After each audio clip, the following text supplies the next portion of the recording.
Wow, wow, wow, wow. Good morning, Broncos country. Moose here from the Broncos Breakdown by Chat Sports. Some breaking news that we have to talk about here.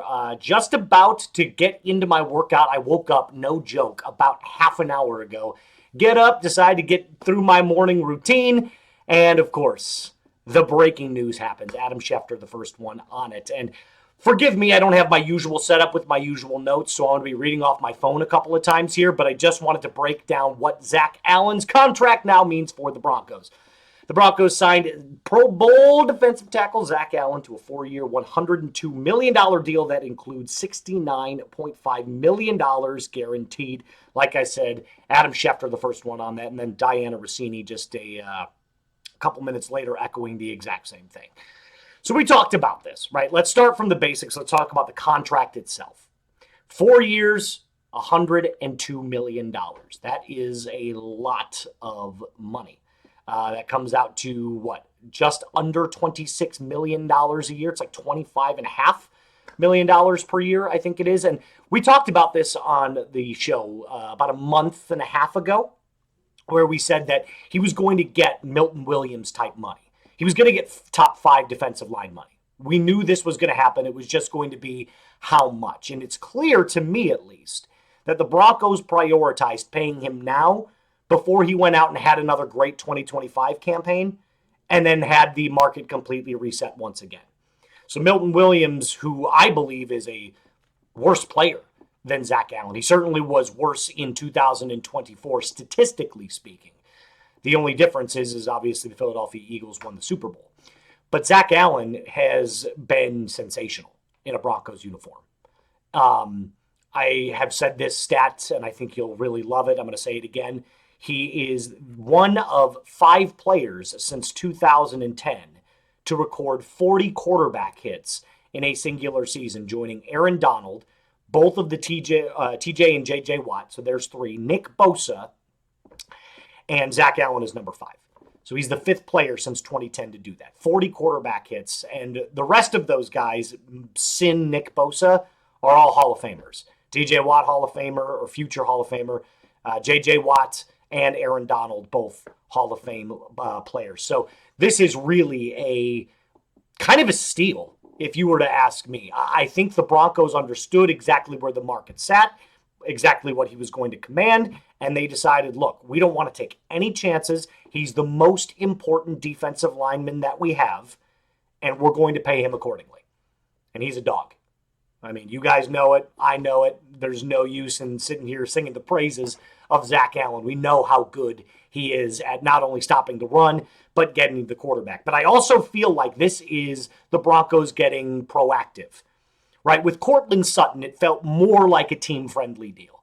Courtland understood that he was on the backside of his prime, wants to remain with Bo through the remainder of his rookie contract, which doesn't start until next year, by the way, for Courtland Sutton's new deal.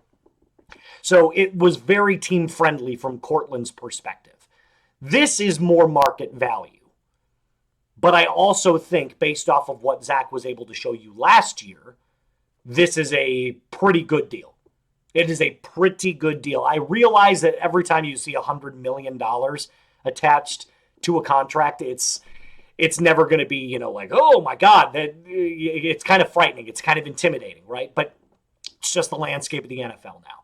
You're looking at a guy that's going to pretty much guarantee you 8.5 sacks, 12 to 13 tackles for loss, a complete disruptor on opposing quarterbacks. So I'm not upset with the deal at all.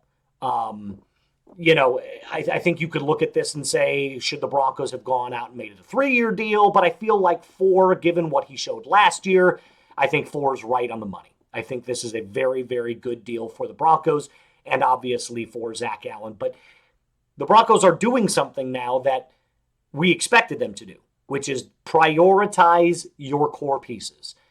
And about 2 weeks ago, I listed out the core pieces of the Broncos team. I listed 6 of them.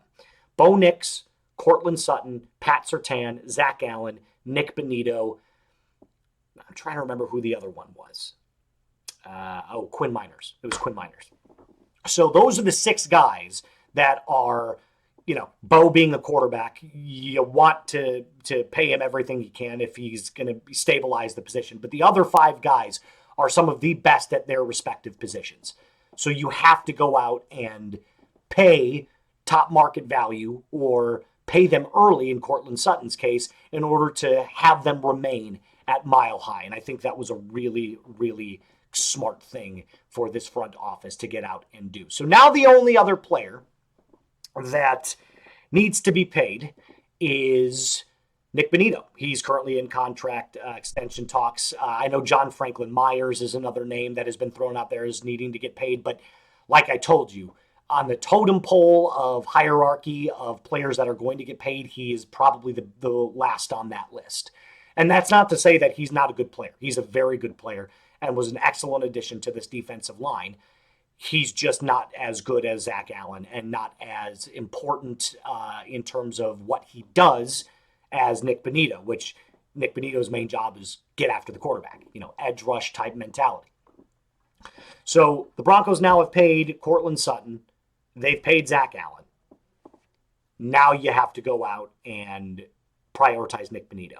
And again, this is smart considering you've got a year 2 quarterback that you're going to have to start prioritizing if we believe that Bo Nix is the player that he's predicted to be. So in 2 years, if Bo Nix is looking for that massive contract, that 50 plus, maybe 60 plus $1 million per year, you've got to stabilize the foundation of your core players. Pat Surtain is under contract. Jonathan Cooper is under contract. Now Zack Allen, Courtland Sutton. The dominoes are starting to fall. And that is the sign of a good organization. Recognizing the key pieces. The Eagles do this great. Excuse me real quick. Just going to silence off my notifications here. I'm getting all the Slack notifications from the guys at Chat Sports about this deal. Little do they know I'm already on it. Back to where I was. You have to stabilize your core pieces before paying your quarterback, because the quarterback contract is going to be the big kahuna. That's the one that everybody fears. And look, you could be in Micah Parsons' camp right now, where you've got an owner that cares more about the drama than he does about football, winning football games. Jerry Jones has said verbatim, I love the soap opera feel of what we do here in Dallas. I mean, he loves the drama of it. He loves the media attention. George Payton's all about football. Now, I know George Payton's not the owner, but the GM in this case is the one that's prioritizing and getting these contract deals done. So George went out, understood the value of Zack Allen, understood where Courtland Sutton was at his point in his career, gave him a fair deal, and Courtland took a team-friendly deal. We've got our CB1 locked up.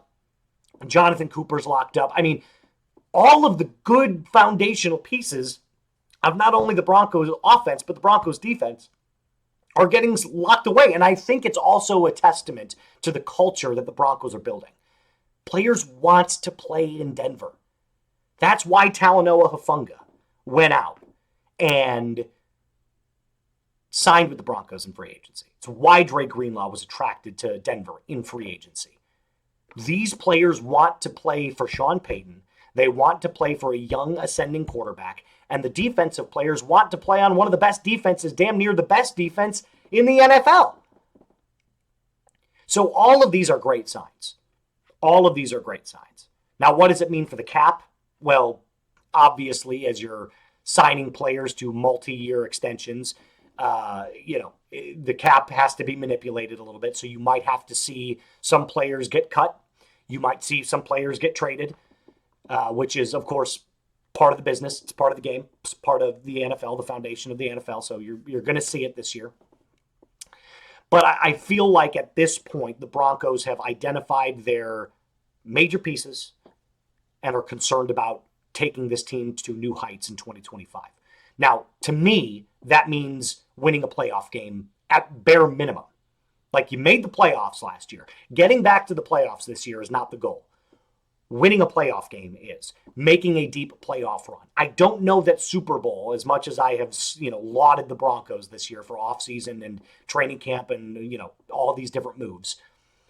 I think you have to take it one step at a time. So winning a playoff game, priority number one. Everything else is just gravy on top of that. Could there be an AFC championship game? Absolutely. But let's prioritize winning the West, winning a playoff game, take the rest from there. We also have to worry about player development for players like Bo Nix, RJ Harvey, all the rookies that are coming in.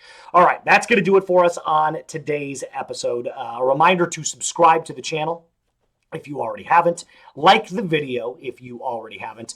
We are very, very close to 38,000 here on the channel. I believe we're only 200 subscribers away from 38,000, which is unbelievable.